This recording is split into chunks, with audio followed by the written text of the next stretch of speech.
We go on to Carlos Guerra. Carlos is a graduate in fine arts and painting at Lisbon University. He lives in Évora, Portugal, where he works as a secondary school teacher of arts, and I believe he's already retired now. He was one of the main organizers of the Theosophical seminars with the EFTS in Portugal from 2001 to 2011. From 2006 to 2011, he was also one of the main organizers of 5 public lectures delivered by Tranti Kinju, our chairperson of the EFTS, in Évora. He also organized a program of lectures with Rada Bernier at the headquarters of the Portuguese section in Lisbon upon her visit to Portugal in 2005. He has participated in various theosophical events in a number of European countries: Finland, France, Germany, Italy, Spain, Switzerland, and the Netherlands. And so online, he will also be taking part here in the UK. He was a member of the EFTS executive from 2001 to 2013 and the vice chairman of the EFTS from 2004 to 2013. He's currently General Secretary of the Theosophical Society in Portugal. He had that capacity from 2010 to 2016, and he was its vice president from 2016 to 2019. And since April 2019, he's again elected General Secretary of the Theosophical Society, and his term was recently renewed. Let's listen to Carlos Guerra's contribution on our Congress's team.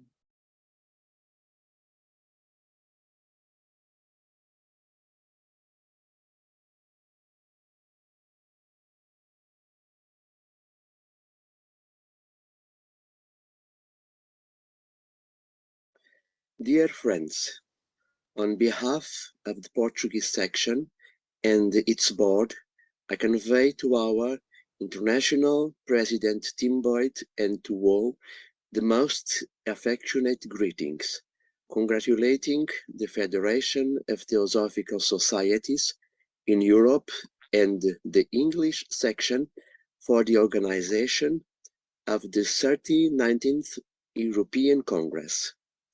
As all the past European Congresses, the 39th European Congress in York, England, will be a stepping stone for the history of the Theosophical movement in Europe, contextualized by an epoch of great challenges to all the world. Indeed, healing oneself, healing the world is the most appropriate theme for a common inquiry on those challenges. In its continuity, life flows.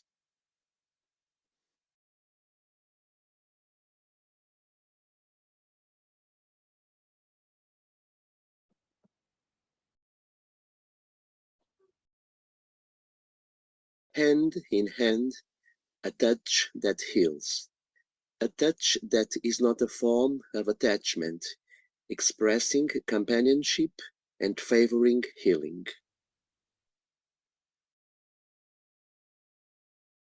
The hands shape creation. Hand in hand, creation becomes sharp and alive. It regenerates. Hand in hand, creation begets a collective meaning. All in unison, the hand that gives itself to another hand, the hands that give themselves to each other, forming an inspiring and healing link, a deeply creative link. The gentleness of the hands, the look, the smile, all of these expressions of affection hold a healing power. A smiling look communicates and approaches, relaxes and constitutes a form of comfort. It is refreshing.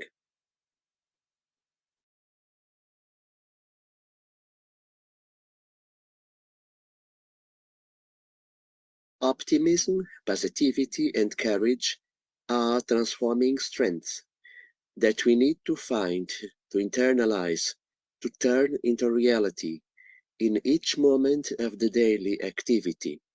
Hand in hand is a way of getting close to the other with open heart and mind full of availability, open and ready to listen in a dispassionate way. The hands associated to the gentle expression of the face diffuse optimism, positivity, and courage.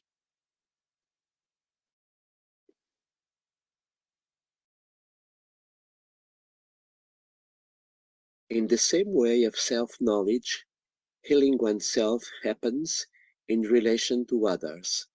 Self-healing comes from the dynamics of self-knowledge. Thus, taking care of others implies taking care of oneself in the same gentle way with which we care for a flower. Healing and love are siblings, such as the beauty of a rose and its perfume. Healing and love refine our senses, show us the value of simplicity.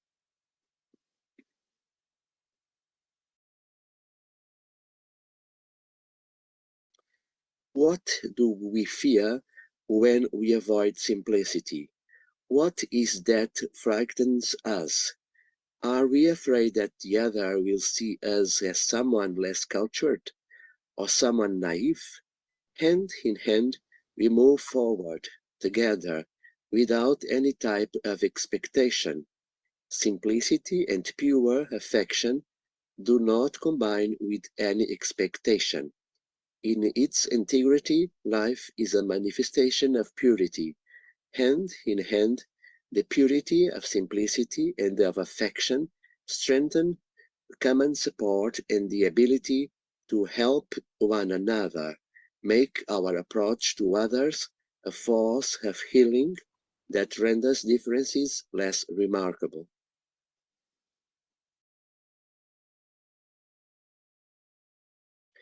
Simplicity is not synonymous of asceticism. It does not require theoretical explanations. Living in harmony with others is relatively easy. It does not demand an excess of clarification, no rules, nor any kind of discipline based on ideals. Without becoming pathetic, living in brotherly fashion does not require a doctrine. All we need is to love each other. Love for all beings is an expression of the passion for life. Hand in hand, in a mutual incitement, we care for each other, attentive and compassionate.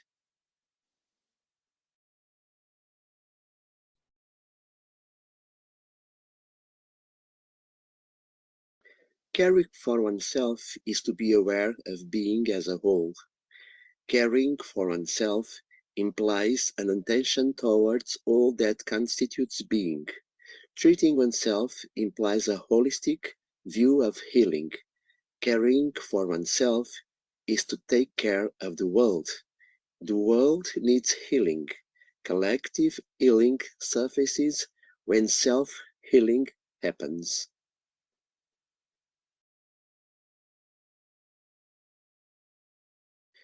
The global healing involves not only self-healing and the healing of humanity, but also the healing of our planet.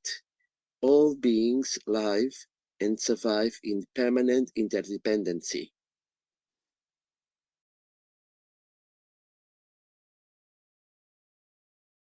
In the history of mankind, successive movements were created in diversified areas and levels. They complemented each other, substituted each other, created alternative paradigms, one after the other. They questioned each other and issued new models for living. To emphasize the change in paradigms just for the sake of change, without first doing a deep reflection, will not be very useful. The impact of any change will always be linked to the fluent transformation of oneself.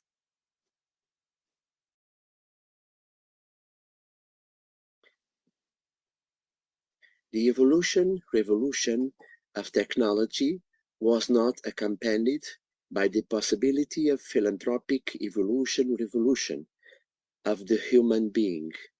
From a material point of view, it is evident that evolution came a long way. Comfort, for instance, gained an aura of sophistication as it became a demand fueled by consumerism. Health found new means of relieving suffering and of prolonging life. Nevertheless, the human being is nowadays, in its attitudes and behaviors, identical with the human beings of any other time frame.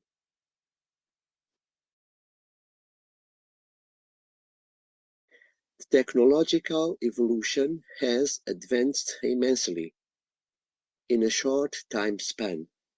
It moved forward, making it possible to carry out both kind and evil actions. Human beings have a subjective view of both of these, which concur to their inner convictions, always conditioned by the different characteristics of circumstances. This can easily be proven by today's state of the world. Among many, climate changes are one of the evidences, wars constitute another.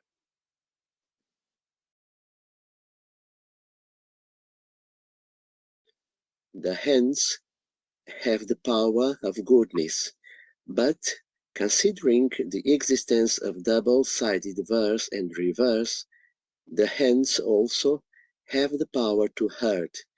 In a contradictory fashion, the hands are a tool either for goodness or for evil.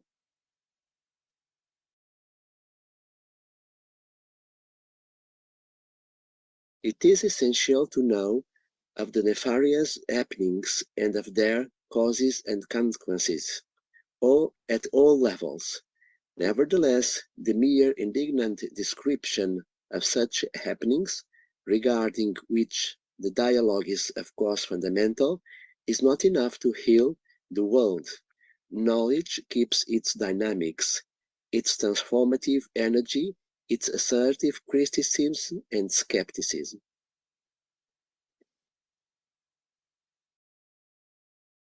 Any paradigm that involves destruction and violence, that holds an ideological background independently from the kind of ideology implied, will also demonstrate as a solution with borders, an acceptable solution. Is it a global paradigm feasible? It would seem that we are at a dead end, resulting from human contradictions. Looking at any of the sides, we feel like prisoners. Still, hope is a good companion. Hope reaches for depth when it is associated to optimism, positivity, and courage. Even for brief moments, the awareness that life is one renders hope, optimism, positivity, and courage as living and bright realities. The healing process associated to hope, optimism, positivity, and courage is liberating, in much the same way in which the flight of a bird escaping a predator is liberating, or in much the same way that we find in a child's laughter as it plays. This liberating influence emerges in the wondrous enchantment with life. The one passionate for life does not justify itself, nor defends futilely, either favorably or unfavorably, the facts, acts without being vanquished by resentment or grief. Hand in hand, the collective walks gains lightness.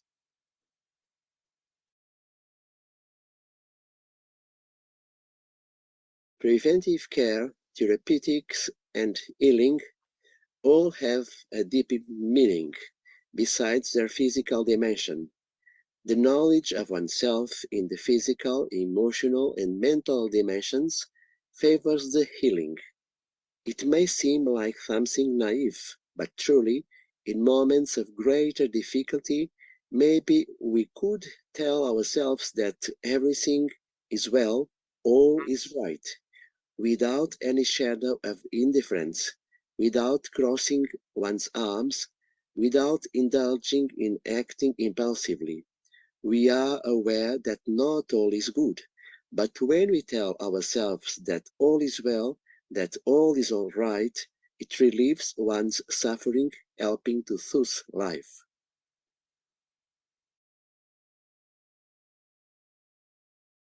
To serve humanity is to live in a peaceful way, in the awareness that serenity has a useful impact on preventive care, on therapeutic care, and in the process of healing. Serenity is an integral part of the context of meditation. The meditative attitude endows service with a poetic breath, which is both inspiring and loving. This is quite different from the attitude that wants to save, which sometimes is almost pathetic. The meditative attitude broadens the healing impact of affectionate relationships.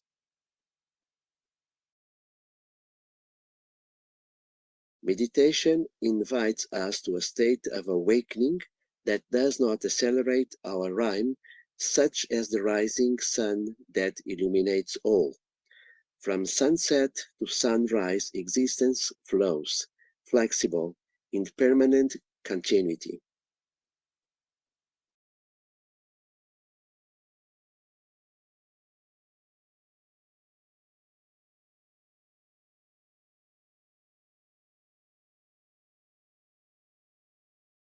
Dear Tim Boyd, dear friends, affectionately, I wish to all of you hope, optimism, positivity, and courage. In its continuity, life flows.